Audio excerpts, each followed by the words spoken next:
Yan, ito yung sa amin, no? Deep Sea Controller, Deep Sea Electronics DSC 8610. Halos pare-pareho lang naman yan kahit yung mga sa dati kong trabaho na Woodward. Isa lang, halos common naman yung mga setup ng mga controller na yan. Etong gitna, long press mo lang, yan mag-a-appear na siya. Magpupunta ka na sa setting, contrast. Para ma-edit mo, enter. Yan, blinking na siya. Ganyan lang, up and down lang. Enter. Another setting, language. Load power factor.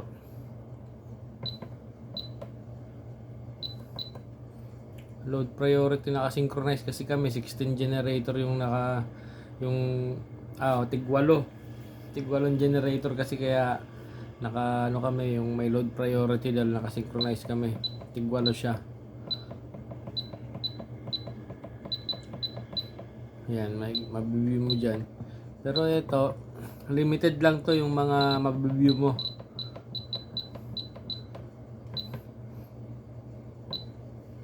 Para lumabas, ilong press mo lang ulit. Ayan, babalik ka dun sa pinaka-home niya. Naka-lockout. Naka-lockout to kasi hindi connected sa generator eh. So, para ma-view mo yung mas malalim, itong check, taka itong off. Pagsabayin mo lang.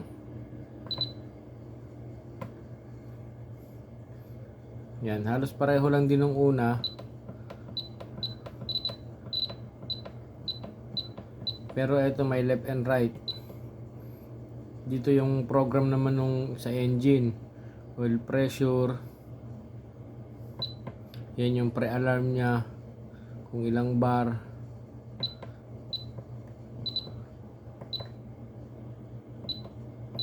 Sa engine yan yung coolant temperature. Yung pre-alarm niya setting.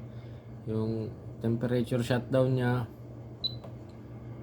Start delay. On delay, telemetry, preheat timer, crank duration. Mas malalim mong makikita rito yung setup, yung program ng kaya nito. Meron siyang overspeed shutdown. Pag nag-overspeed yung generator mo, ito yung setting ng magsa-shutdown ka kasi tataas yung hertz mo eh. So sisirain ng mga ibang electronic device, especially electronic. So napoprogram yan dyan. Normal kasi 1,800 lang, kaya medyo mataas na ito kasi marami rin kasi kami generator nakasynchronize, kaya pagka isa nag-shutdown madadamay yung iba. So overshot delay, battery under voltage warning, active, battery under voltage warning delay. Ayan, kagaya nito sa baterya. Kasama sa mga weekly checklist yung battery, di ba? Importante yan. Walang silbing generator mo pag yung battery mo mahina. At ang pagpapalit ng baterya, dapat isang pares palagi yan, hindi pa isa-isa lang. Yan, magwa-warning siya. Ito. Magwa-warning siya pag 18 volts na lang. Over voltage, magwa-warning din. Battery over voltage warning delay 1 minute. Battery over voltage 32.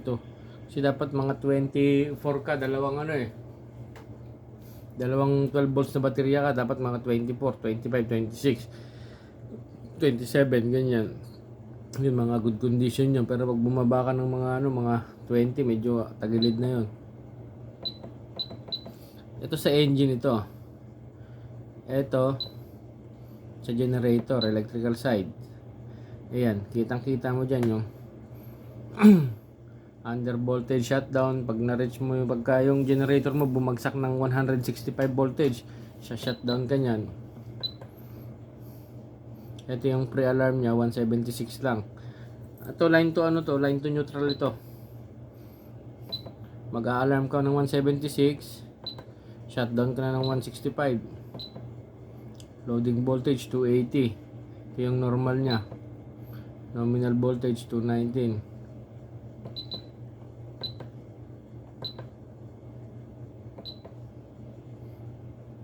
Over voltage alarm.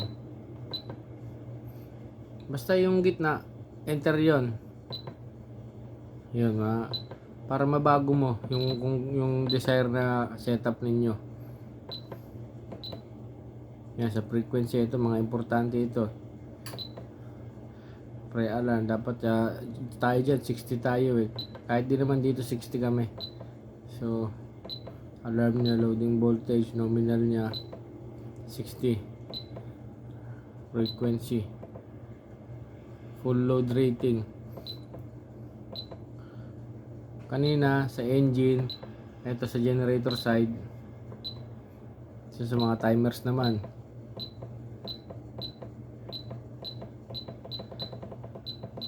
lahat yan mabibview muna. Tingnan mo na lang kung kapareho dyan yung setup, pero kadalasan ganyan lang naman eh. Kasi nakatong mga controller, naka-design to talaga na may bypass. Kung tinatawag nilang bypass ba, manual editing. Kasi na walang laptop yung technician o programmer, pwede nilang i-setup na on the spot na nasa controller na. Kaya naka-design yung bawat controller ng ganyan. Yung parang tinatawag nilang bypass.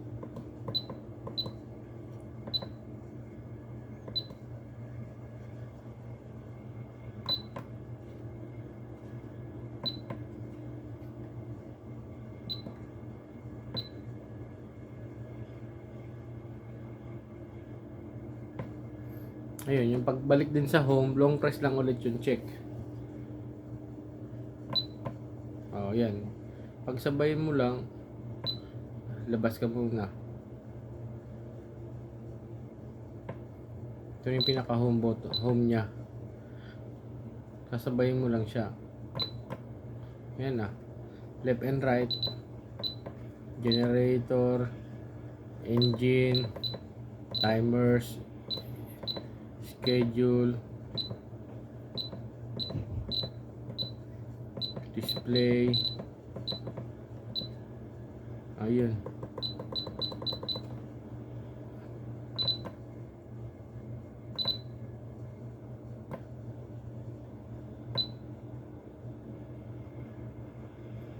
Ipakita mo lang yung video kay Ma'am Lizelle, itanong mo lang sa kanya, baka interesado siya.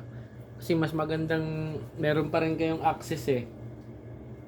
I-take note mo lahat ng mga nominal tsaka ano niya, yung shutdown tsaka yung pre-alarm niya. Pakagandang bagay kasi yun, kasi maaagapan niya yung magiging problema ng generator ninyo.